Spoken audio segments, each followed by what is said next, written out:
রাসূল এই পৃথিবীর জমিনে আগমন করলেন। আগমন করার 6 মাস পূর্বে তার বাবা দুনিয়ার জমিন থেকে বিদায় নিয়ে চলে গেলেন।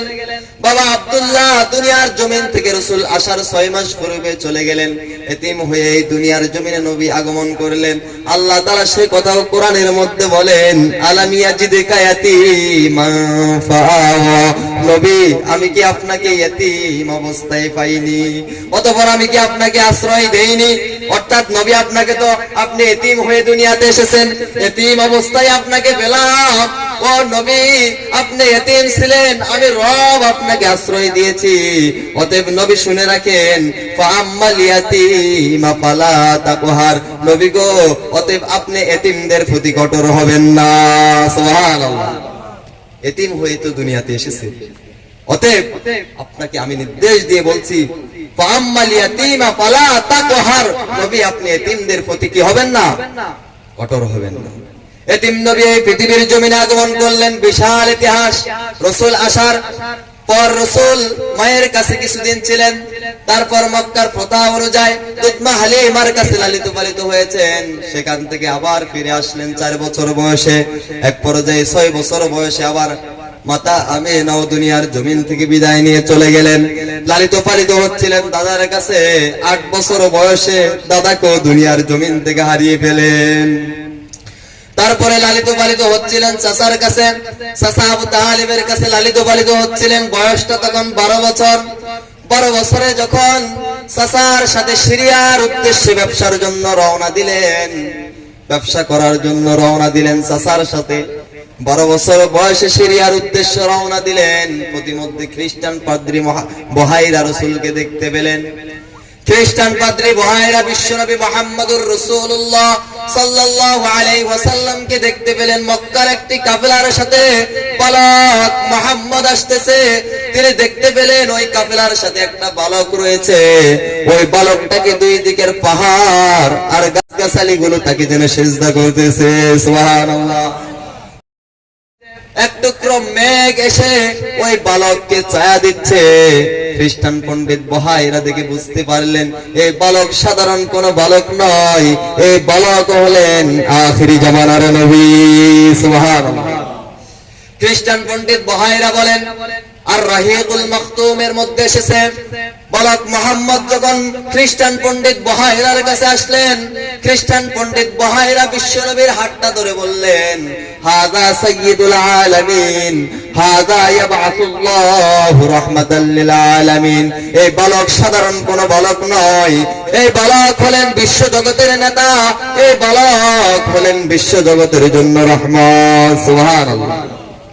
চিন্তা করেন, আল্লাহ বলেন, ওমা আরসালনাকা ইল্লা রাহমাতাল লিল আলামিন, নবী আমি আপনাকে রহমত হিসেবে প্রেরণ করেছি। নবী নিজেই বলেন, ওয়া আনা নাবিয়ুর রহমত, আমি হলাম রহমতের নবী। খ্রিস্টান পণ্ডিত বহাইরা 12 বছরের বালক মুহাম্মদকে দেখে বলেন, হাদা ইয়াবআসুল্লাহু রাহমাতাল লিল আলামিন, এই বালক হচ্ছে রহমাতাল লিল আলামিন। সুবহানাল্লাহ।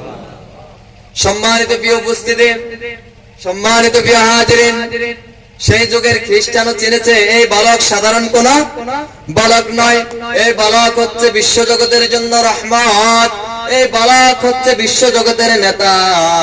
কিন্তু সেই রহমতের নবী, সেই নেতাকে আমরা চিনলাম, সেই নবীর উম্মত হয়ে নবীকে চিনলাম না।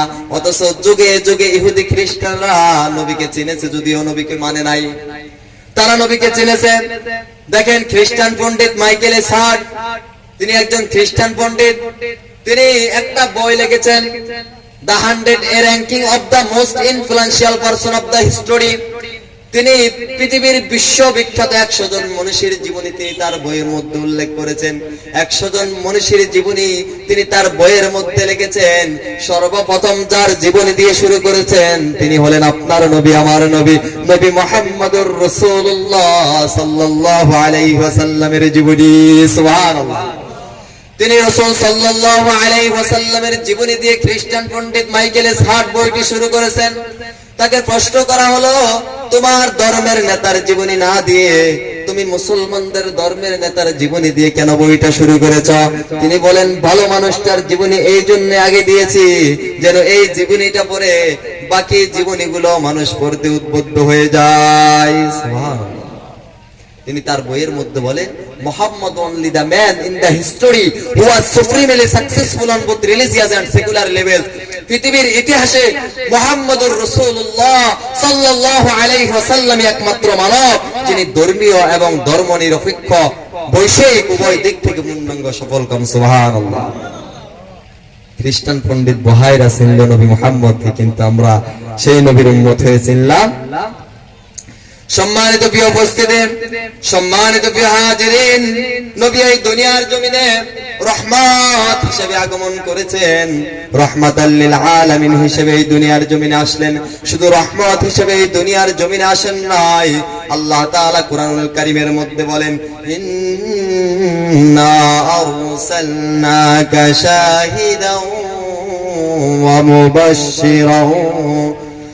মুবাশশিরাও ওয়া নাযীরা। আল্লাহ বলেন, ইন্না আরসালনাকা, নিশ্চয় আমি তোমাকে প্রেরণ করেছি ও নবী, আমি তোমাকে এই দুনিয়ার জমিনে প্রেরণ করেছি শাহিদা, ও সাক্ষ্য রূপে। কি হিসেবে? সাক্ষ্য হিসেবে এই দুনিয়ার জমিনে তোমাকে প্রেরণ করেছি। ও মুবাশশিরা, সুসংবাদদাতা হিসেবে তোমাকে এই দুনিয়ার জমিনে আমি আল্লাহ প্রেরণ করলাম। ও নাযীরা, তোমাকে সতর্ককারী হিসেবে এই দুনিয়ার জমিনে প্রেরণ করেছি। সুবহানাল্লাহ। রাসূল এই পৃথিবীর জমিনে সাক্ষ্য হিসেবে এসেছেন। আল্লাহ সেই কথা কোরআনের মধ্যে বলেন, ফাকাইফা ইযা জিনা মিন কুল্লি উম্মাতিন বিশাহিদিন ওয়া জিনা বিকা আলা হাউলা